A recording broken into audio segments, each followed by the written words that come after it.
الفيلم كيبدا بواحد الراجل اللي سميتو رايان، يلاه وصل لاسبانيا، سافر عند واحد الصديق ديالو كيتسنى فيه باش يجي يديه، حقاش رايان ما عارف حتى شي حاجه في هذه المدينه هذه، حتى غادي يبان ليه واحد الشيفور وغيقول لي انا هو الشيفور ديالك، حقاش الصديق ديالك ما مساليش وعنده الخدمه بزاف، وراه قال لي غير سير جيب الصديق ديالي وديه للدار، ومني غادي نسالي غادي نجي عنده. طلع في الطوموبيل ومشاو لديك الدار. رايان فاش وصل للدار عجبو الحال بزاف، حقاش هو ما ساكنش بحال هذا المنزل، وعرف بان الصديق ديالو خدام واحد الخدمه اللي واعره بزاف. دخل الدار بقى كيتسارى فيها، هو يقول اجي نوجد شي حاجه ناكلها بما جا. دخل الكوزينه وجد ما ياكل، حتى جا الصديق ديالو تعانقوا وياه وبقاو داويين، حقاش هما 12 عام ما تلاقاو مع بعضياتهم. وهنا غادي نعرفوا واحد الحاجه، بان رايان والصديق ديالو من اشهر الطباخين في العالم. نقز رايان سول جي قال لي اول حاجه شحال كتخلص وكيفاش حتى شريتي هذا المنزل هذا. جاوبوا الصديق ديالو بان هذا المنزل هذا عاطي عليه الشركه اللي خدام معاه، وماشي غير هذا الشيء، راه دايرين لي واحد الصالير اللي طالع، وكل سيمانه كنقدر نمشي لاي دوله وهما اللي كيعطوني الدار فين كنسكن، هذا الشيء كامل على حسابهم هما. هو يقول ليه رايان واش كيخصكم شي طباخ يخدم معاكم؟ ويقول ليه الصديق ديالو حاليا ما كاينش، وكنصحك بلا ما تخدم معايا، حقاش هاد الشركه هذه كطلب مني شي طلبات اللي غريبه. رايان قال لي بحالاش هاد الطلبات هادو، ولكن الصديق ديالو ما قدرش يجاوب. هو يقول لي صافي نسى عليا الموضوع، سالوا الهضره ديالهم ويمشيو ينعسوا. اما الغد في الصباح خرجوا باش يديروا سبور، مشاو كيجري في واحد الغابه. ملي سالاو الرياضه ديالهم مشاو لواحد المطعم باش يفطروا، وهما كيفطروا حتى غادي نتعرفوا على واحد الفتاه. هاد البنت هذه حتى هي كانت كدير الطبخ، ولكن هي قالت لهم انا اعتزل الطبخ حقاش جمعت بزاف ديال الفلوس وقررت ان هاد الفلوس هادو غادي نسافر بهم وندور بهم العالم. وهو يقول لها رايان وجيك حتى حنايا كنعرفوا نطيب. انا الصديقه ديالهم قالت لهم مادام نتوما كتعرفوا تطيبوا خاصكم تعرضوا عليا. مشاو للدار باش يطيبوا لها واحد البايلاق على الطريقه الايطاليه، وجدوا الطبق هما يحطوا لها قدامها، ولكن قبل من هذا الشيء غمضوا لها عينيها باش تعزل شكون هو الطبق اللي واعر. هي في الاول قالت لهم الطبق بجوجهم زوينين، ولكن انا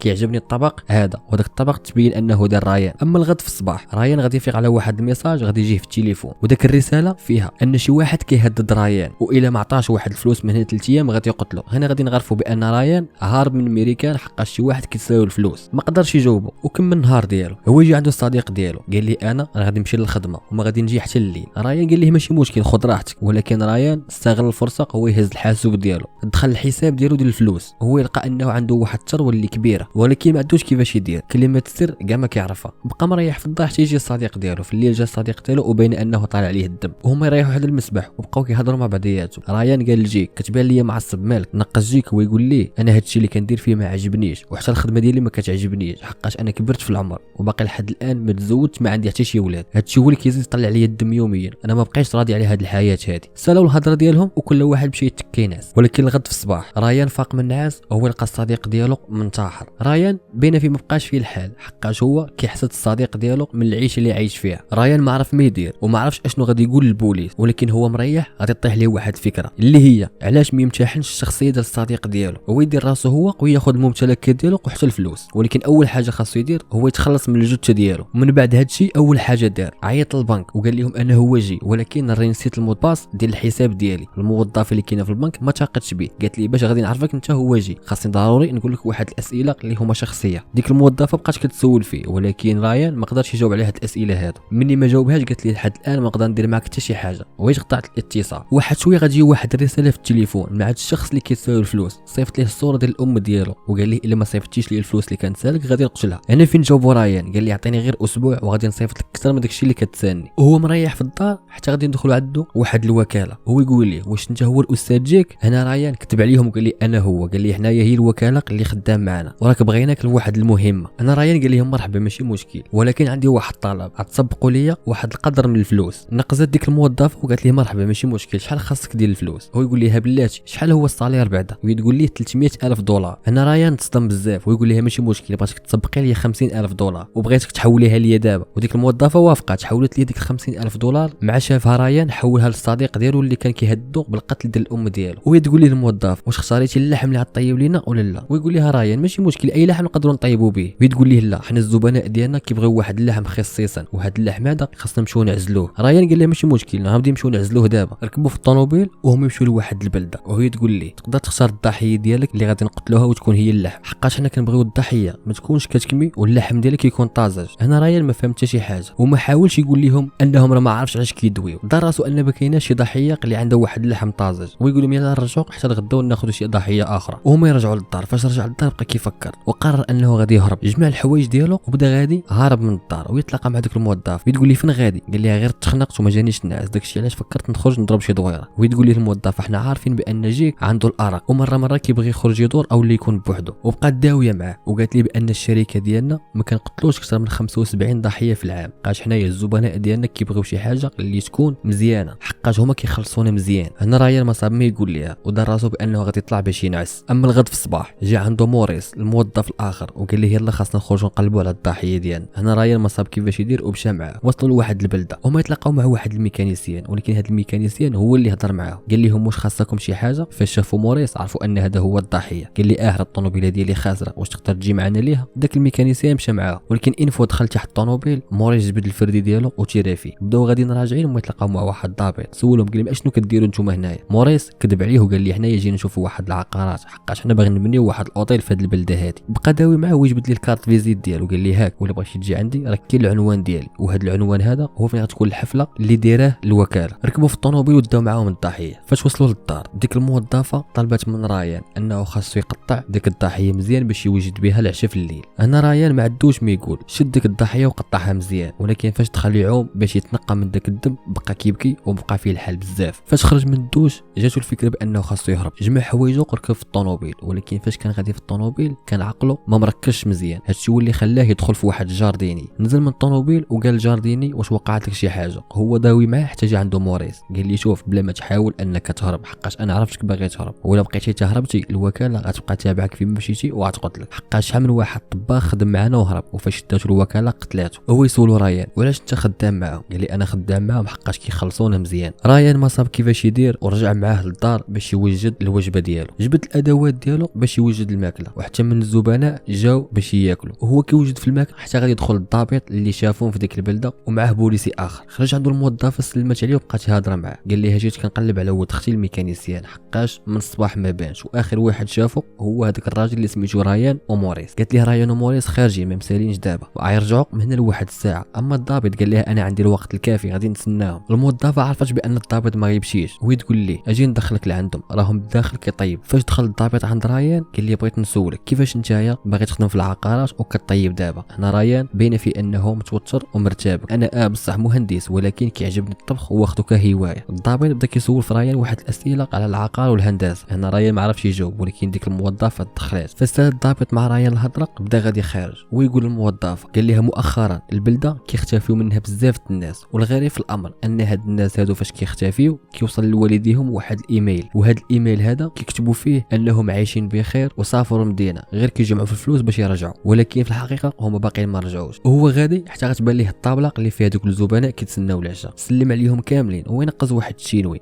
قال ليه الضابط واش ممكن تقدر تعشى معنا؟ الضابط قال ليه مرحبا. اما الشرطي الاخر مشى بحاله وريح معاهم فوق الطابله. جا الدور ديال رايان باش يوجد لهم الاطباق ديالو، حط لهم داك اللحم كاملين. الغريب في الامر ان الضابط عجبو اللحم بزاف وقال لهم بغيت نهضر مع رايان حقاش بغيت نعرف النوع ديال اللحم اللي طبخ لينا. فاش جا عنده رايان قال لي هذاك غير لحم الخنزير. اما الضابط قال لي انا عارف لحم الخنزير كيفاش داير، وهذا اللحم هذا راه ماشي لحم الخنزير. انا رايان فين غمز الضابط وصيفط ليه واحد الرساله مع الطبق قال لي غنتلاقاو انا وياك في المرحاض. فاش تلاقى الضابط مع رايان عاود ليه كل شيء، قال لي بان ولد خالتك راه حنا قتلناه ويلاه معايا باش نوريك الجثه ديالو. فاش مشى معاه وراه الجثه الضابط تصدم وقال لي خاصنا نعيطوا على الشرطه ضروري. رايان خرج باش يجيب التليفون، ولكن موريس رجع ولقى الضابط شاف داك الشيء، ولكن للاسف قتله. فاش رجع رايان شاف موريس انه قاتل الضابط. رايان دار راسو بانه ما عرف حتى شي حاجه، وهو يقول ليه موريس عاوني في الجثه ديال الضابط باش نلوحوها برا. هزوه في واحد الصندوق وداوه على برا باش حتى شي واحد ما يشوفه من الزبناء. اما الغد في الصباح فسالوا كل شيء ريحوا دوك الموظفين مع رايان وقالوا ليه بلا ما تفكر انك تهرب او لا تخرج من الوكاله، حقاش شحال من واحد جاتو الفكره باش يهرب ولكن راه الوكاله تبعاتو وقتلاته. وهما داوين حتى موريس غادي يدير ليه واحد الشريحه في العنق ديالو عباره عن GPS باش الا حاول رايان يهرب يتبعوه ويقتلوه. وقالوا لي عندك اجازه تمشي في اي بلاصه بغيتي. رايان قال لهم غادي يمشي لندن. سلام معاهم الهضره ومشى للمطار ديالو، ولكن قبل من المطار ريح في واحد الحانه كيشرب وبقى كيفكر بزاف واش ينتحر بحال الصديق ديالو او اللي يكمل معاهم الخدمه. ولحد هنا سال الفيلم ديالنا. الى عجبكم الملخص خلي كومونتير زوين. نتلاقاو في فيديو جديد كل نهار مع التساوت. تهلاو.